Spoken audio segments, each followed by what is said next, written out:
تو پاکستان اور IMF کے درمیان اقتصادی جائزہ مذاکرات کی کامیابی اور سٹاف لیول معاہدہ طے پانے پر ماہرین معیشت کی کیا رائے ہے، جانتے ہیں۔ معروف کاروباری شخصیت عارف حبیب صاحب اور تجزیہ کار خاقان نجیب صاحب میں جوائن کر چکے ہیں۔ بہت شکریہ آپ دونوں حضرات کا سماع کو وقت دینے کے لیے۔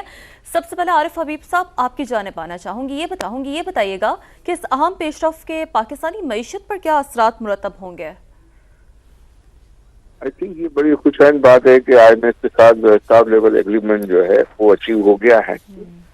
اس سے جو ہے وہ مارکیٹ کا کانفیڈنس بڑھے گا، اور اس چیز سے یہ چیز ظاہر ہوتی ہے کہ پاکستان نے جو بھی ان کی کنڈیشنلٹیز ہیں اس کو ٹائملی پورا کیا ہے، اور وہ پورا کرنے سے اکنامی میں جو ہے اسٹیبلائزیشن آئے گی۔ اور اب چونکہ IMF اور ان کا یہ پلان ہے کہ صرف اسٹیبلائزیشن ہی نہیں اور گروتھ کی طرف بھی جو ہے وہ ہماری پالیسیز ہونی چاہیے۔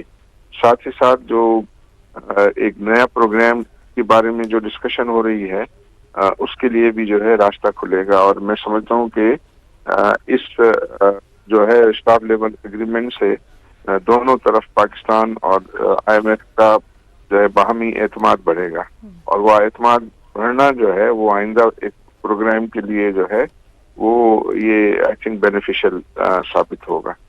تو آئی تھنک یہ ایک مارکیٹ کے لیے جو ہے وہ پازیٹیو خبر ہے، اور مجھے امید ہے کہ حکومت جو ہے وہ دوسرے بھی ایسے اقدامات کرے گی کہ جس کی وجہ سے جو ہے وہ ہماری معیشت میں جو ہے یہ بڑی اچھی بات آپ نے کہی کہ IMF اور پاکستان کے لیے آگے آنے والا جو معاہدہ ہے اس کے لیے باہمی اعتماد بڑھے گا۔ خاقان نجیب صاحب آپ کو بھی شامل گفتگو کرنا چاہوں گا، آپ فرمائیے گا کہ یہ ایک بہت بڑی ڈیولپمنٹ ہے، ایک تو اس کے اوپر کیا کامنٹ ہے، اور کیا پاکستان ہمیشہ IMF کے ہی رحم و کرم پر رہے گا؟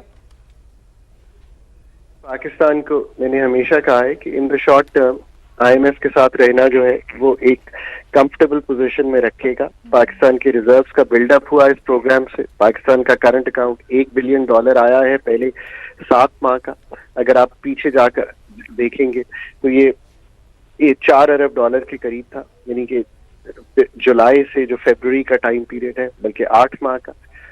اس کے ساتھ ساتھ انفلیشن ٹیپر ہونا شروع ہو گئی ہے، 38% سے اب 23% کے قریب آ گئی ہے۔ اس کا مطلب یہ ہے کہ جو انفلیشن ہے یعنی کہ قیمتوں کے بڑھنے کی شرح میں کمی ہوئی ہے۔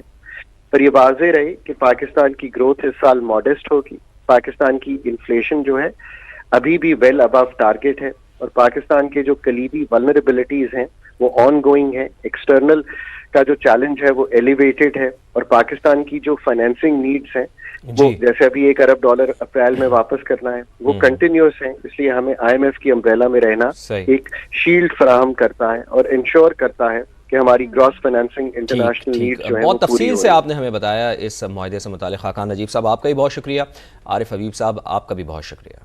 بلیٹن کا آغاز اہم خبر سے کرتے ہیں کہ پاکستان اور IMF کے درمیان اقتصادی جائزہ مذاکرات کامیاب ہو گئے ہیں۔ اسٹاف لیول معاہدہ طے پا گیا ہے۔ ایگزیکٹو بورڈ کی منظوری کے بعد آئندہ ماہ پاکستان کو اسٹینڈ بائی ارینجمنٹ معاہدے کے تحت $1.1 ارب کی آخری قسط مل جائے گی۔ IMF ٹیم کی پاکستان کے معاشی اقدامات کی تعریف، معاشی چیلنجز سے نمٹنے کے لیے اصلاحات کی کوششیں جاری رکھنے پر زور دیا۔ پاکستان نے نئے قرض پروگرام کے حصول میں بھی دلچسپی ظاہر کی۔ اسلام آباد سے شکیل احمد کی رپورٹ۔ کمزور معیشت کو سہارا دینے کے لیے حکومتی کوششیں ثمر آور ثابت ہونے لگیں۔ پاکستان اور IMF کے درمیان اقتصادی جائزہ مذاکرات کامیاب، اسٹاف لیول معاہدے کا اعلامیہ جاری۔ $1 ارب 10 کروڑ کی آخری قسط آئندہ ماہ ملنے کا امکان ہے۔ عالمی مالیاتی فنڈ کی جانب سے پاکستان کے معاشی اقدامات کی تعریف۔ اعلامیے میں کہا کہ نگران حکومت اور اسٹیٹ بینک نے پروگرام پر سختی سے عمل کیا۔ اسٹیٹ بینک مہنگائی میں کمی کے لیے سخت مانیٹری پالیسی برقرار رکھنے کے ساتھ لچکدار اور شفاف ایکسچینج ریٹ یقینی بنائے گا۔ نئی حکومت نے بھی پالیسیاں اور اصلاحات جاری رکھنے اور معاشی استحکام کو پائیدار ترقی میں بدلنے کا عزم ظاہر کیا۔ کاسٹ ریکوری کے لیے بجلی اور گیس ٹیرف میں بروقت ایڈجسٹمنٹ جاری رکھنے، نظام کی بہتری، چوری کی روک تھام اور اضافی بوجھ غریب طبقے پر نہ ڈالنے کا وعدہ۔ حکومت نے ٹیکس بیس بڑھانے کے لیے مزید کوششوں، گردشی قرض میں مزید اضافہ نہ کرنے کی یقین دہانی بھی کرا دی۔